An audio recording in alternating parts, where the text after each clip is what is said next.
आपको बताने जा रहे हैं वो 10 बड़ी खबरें जो इस समय सोशल मीडिया पर छाई हुई हैं। शुरुआत करेंगे दीपिका पादुकोण के साथ, जो हाल ही में मां बनने के बाद अब काम पर वापस लौट आई हैं। मंगलवार के दिन दीपिका पादुकोण के पति रणवीर सिंह ने अपने सोशल मीडिया पर एक वीडियो शेयर किया। ये वीडियो असल में एक एड शूट का है, जिसका मतलब ये हुआ कि अब दीपिका पादुकोण ने मां बनने के बाद काम करना भी शुरू कर दिया है। और जैसे ही रणवीर ने ये पोस्ट किया, उनके पोस्ट के नीचे बहुत सारे फैंस ने उनकी बेबी गर्ल का नाम पूछना शुरू कर दिया।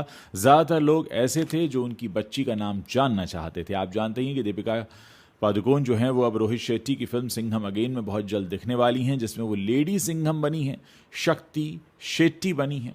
और ये बात अलग है कि जब इसका ट्रेलर आया था तो लोगों ने उनके डायलॉग बोलने के स्टाइल का बड़ा मजाक उड़ाया था। दूसरी खबर की तरफ बढ़ते हैं। हरियाणा के पानीपत से लॉरेंस गैंग का शूटर सुक्खा पकड़ा गया है। उसे पकड़ने के लिए नवी मुंबई की पनवेल सिटी पुलिस और पानीपत पुलिस ने जॉइंट ऑपरेशन चलाया। वो एक होटल में छिपा हुआ था। उसने अपनी पहचान छिपाने के लिए दाढ़ी के साथ बाल भी बढ़ाए हुए थे। पुलिस की शुरुआती पूछताछ में इस शूटर ने बताया कि वो लॉरेंस गैंग से काफी समय से जुड़ा हुआ है। जांच में ये भी सामने आया कि कई सारे गांवों में उसका नेटवर्क फैला हुआ है, जिसमें बहुत सारे लड़के उसके साथ जुड़े हैं। पुलिस के मुताबिक सुक्खा ने ही बॉलीवुड एक्टर सलमान खान के घर के बाहर फायरिंग करने वालों को हथियार मुहैया करवाए थे। अगली खबर प्रियंका चोपड़ा के पति निक जोनस के बारे में। सिंगर निक जोनस का एक वीडियो सोशल मीडिया पर वायरल हो रहा है। इसमें निक जोनस स्टेज छोड़कर भागते दिखाई दे रहे हैं। कहा यह जा रहा है कि निक के माथे पर किसी ने लेजर लाइट पॉइंट कर दी थी, जिसके तुरंत बाद उन्होंने स्टेज छोड़ दिया। दरअसल 15 अक्टूबर को निक जोनस अपने भाइयों केविन और जो जोनस के साथ प्राग में परफॉर्म कर रहे थे। इसी दौरान उनके साथ ये घटना घटी। इस कॉन्सर्ट के दौरान सोशल मीडिया पर 2 वीडियोस तेजी से वायरल हुए। एक वीडियो में निक की बॉडी और माथे पर लेजर लाइट देखी गई।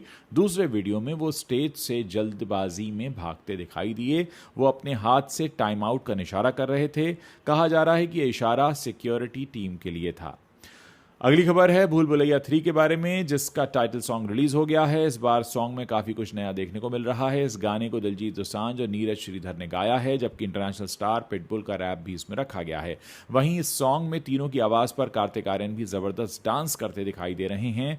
आपको बता दें कि पिटबुल गुरु रंधावा के सॉन्ग स्लोली स्लोली में भी रैप कर चुके हैं। इसके अलावा मेकर्स ने गाने में सोशल मीडिया पर वायरल हुए मीम हे हरि राम कृष्ण जगन्नाथम को भी टाइटल ट्रैक में यूज किया है। ये फिल्म 1 नवंबर को दीपावली के मौके पर थिएटर्स में रिलीज होगी, जिसका क्लैश अजय देवगन की फिल्म सिंघम अगेन से होने जा रहा है। 5 नंबर की खबर आ रही है सीधे मधुर भंडारकर के दफ्तर से। जी हां, चांदनी बार, पेज 3, फैशन, हीरोइन और कॉर्पोरेट जैसी फिल्में बनाकर बहुत से लोगों की पोल खोलने वाले मधुर भंडारकर अब अगले निशाने पर ले रहे हैं खुद बॉलीवुड को, क्योंकि अगले साल वो जिस फिल्म को शुरू करने जा रहे हैं उसका टाइटल होगा वाइव्स ऑफ बॉलीवुड। और इसमें बॉलीवुड की दुनिया में जितना कुछ होता है उसके बारे में सारी पोल खोलने जा रहे हैं मधुर भंडारकर। हाल ही में इसका अनाउंसमेंट किया गया है और अब सबको इंतजार है कि कैसे मधुर अपने स्टाइल में बॉलीवुड की पोल खोलेंगे और बहुत कुछ ऐसा दिखाएंगे जिसके बारे में हमने अभी तक सिर्फ सुना है, लेकिन बड़े पर्दे पर कभी होते हुए देखा नहीं है।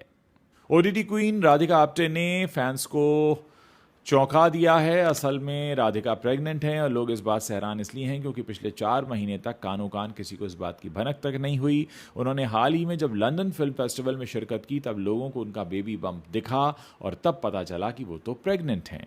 राधिका आप्टे का बेबी बम्प देखकर उनके फैंस काफ़ी एक्साइटेड हैं, उन्हें बधाइयाँ दे रहे हैं।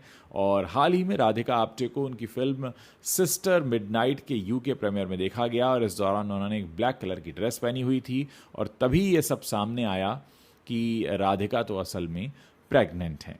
और बहुत सारे लोग हैं जो उन्हें इस समय बधाई दे रहे हैं और हर कोई हैरान है कि कैसे उन्होंने कानो कान किसी को इसकी खबर नहीं लगने दी। मैं आपको बता दूं कि बेनेडिक्ट टेलर उनके पति का नाम है, जिनसे वो 2011 में लंदन में मिली थी और 2012 में दोनों ने शादी कर ली। खास बात यह है कि दोनों की शादी की तस्वीरें किसी के पास नहीं हैं। अगली खबर है पुराने ज़माने के फिल्म स्टार जितेंद्र के बारे में, जिन्होंने खुलासा किया है कि कैसे एक बार रेखा ने उनकी मदद की इनकम टैक्स वालों से उनकी जान बचाने में। फिल्म फेयर से बातचीत के दौरान जितेंद्र ने कहा कि मेरा असली नाम रवि है, रेखा मुझे रव्या कहकर बुलाती हैं। रेखा के अंदर सबसे अच्छी आदत यह है कि वो हमेशा लोगों की मदद के लिए आगे रहती हैं।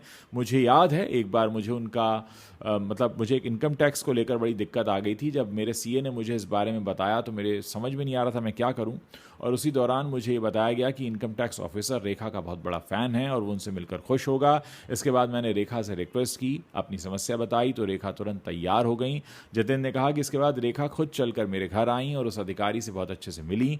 इतना ही नहीं, रेखा ने अफसर को अपने हाथों से नाश्ता भी परोसा, जिससे वो काफ़ी खुश हो गया और मेरे टैक्स की दिक्कत भी दूर हो गई। उम्मीद है वो ऑफिसर अब रिटायर्ड हो गए हों, वरना तो उनके लिए भी दिक्कत बढ़ सकती है नौकरी को लेकर। खैर, रेडिट की दुनिया में ये मान लिया गया है कि अभिषेक और ऐश्वर्या के बीच तलाक हो ना हो, पर वो अलग ज़रूर हो चुके हैं। और अगर ऐसा ना होता तो बड़े बच्चन के जन्मदिन पर बनाए गए वीडियो से ऐश्वर्या पूरी तरह गायब ना होती। लोगों का यह भी मानना है कि दोनों के बीच आई ये दूरी अभिषेक की बहन श्वेता और माँ जया की वजह से ही आई है। साथ ही ये भी माना जा रहा है कि इसके पीछे एक ईगो वॉर है जो कि परिवार में लंबे समय से चलता रहा है। कुछ लोग तो यहां तक मानते हैं कि इसका सबसे ज़्यादा खामियाजा आराध्या बच्चन को भुगतना पड़ रहा है, जो अपने प्यारे पापा अभिषेक बच्चन से दूर हो गई हैं। आपको क्या लगता है? आप वीडियो के नीचे लिखकर बता सकते हैं। अगली खबर प्रियंका चोपड़ा के बारे में ही है, जो इस समय भारत में है। 16 अक्टूबर को उन्हें मुंबई एयरपोर्ट पर स्पॉट किया गया। इस दौरान उन्होंने पैपराजीज को ग्रीट किया और फोटोज भी क्लिक कराए। हाँ, वो बात अलग है कि प्रियंका जैसे ही एयरपोर्ट से बाहर निकली तो उन्होंने पैपराजी को वेव नहीं किया, लेकिन सीधे हाथ जोड़कर नमस्ते की, सबका हालचाल लिया। अपने रनवे लुक के लिए पीसी ने वाइट क्रॉप टॉप के साथ एक मैचिंग ट्राउज़र पहना था, जिसका स्टाइल काफ़ी लूज था जैसा आजकल चल रहा है। उन्होंने जो टी शर्ट चुनी उसमें भी कुछ ढीली सी स्लीव्स थी, लेकिन जो ट्राउज़र उन्होंने पहना था उसमें बड़ी बड़ी पॉकेट्स थी। लेकिन सबसे ज़्यादा ध्यान जो लोगों का अट्रैक्ट कर रही थी वो थी उनकी बेली पर, यानी उनकी नाभि पर लगी एक ऐसी चीज़ जो चमक रही थी और लोग उसको देखना चाह रहे थे। जी हाँ, उनकी नाभि पर एक डायमंड स्टडेड बेली बार लगा हुआ था, जो कि दूर से ही हर किसी को अपनी तरफ अट्रैक्ट कर रहा था। और इस सिंपल से लुक में भी वो काफ़ी सेक्सी लग रही थी, ऐसा लोगों को लगा। अगली खबर बॉलीवुड एक्ट्रेस रकुलप्रीत सिंह के बारे में, जिनके बारे में कहा जाता है वो काफ़ी जिम में एक्टिव रहती हैं, लेकिन इस समय उन्हें गंभीर चोट लग गई है। जिम में वर्कआउट सेशन के दौरान 80 किलो वजन डेडलिफ्ट में उन्होंने कुछ ऐसे उठाया कि उनकी पीठ में चोट आ गई है। पिछले एक हफ्ते से ज़्यादा समय से वो बिस्तर पर हैं और कहा जा रहा है कि इससे उनकी सेहत में लगातार सुधार हो रहा है। रकुल ने अपनी इंस्टाग्राम स्टोरी पर एक वीडियो पोस्ट करके अपनी लेटेस्ट हेल्थ अपडेट भी शेयर की। वीडियो में वो हॉस्पिटल बेड पर दिख रही हैं, जहां से उन्होंने अपनी वीडियो शेयर की है। रकुलप्रीत सिंह ने अपने पोस्ट में अपना हेल्थ अपडेट दिया और कहा कि हाय मेरे प्यारे फैंस, ये वीडियो मेरी हेल्थ अपडेट बताने के लिए मैं शेयर कर रही हूँ। मैंने बहुत बड़ी बेवकूफ़ी की है, मैंने अपनी हालत पर ध्यान नहीं दिया। मैं दर्द में थी लेकिन मैं उसे दबाती रही और गंभीर चोट लगने के बाद अब मुझे दुख हो रहा है। मैं पिछले 6 दिनों से बिस्तर पर हूँ और मुझे लगता है कि मुझे पूरी तरह से ठीक होने में एक आध हफ्ता और लगेगा और मुझे उम्मीद है कि जल्दी ठीक हो जाऊंगी। दोस्तों, ये तो थी वो 10 बड़ी खबरें जो इस समय इंटरनेट पर छाई हुई हैं। आगे आप हमें बताते रहिए कि आपको हमारा टॉप 10 कैसा लग रहा है, और अगर वीडियो पसंद आया हो तो इसे अपने दोस्तों के साथ शेयर करना मत भूलिएगा।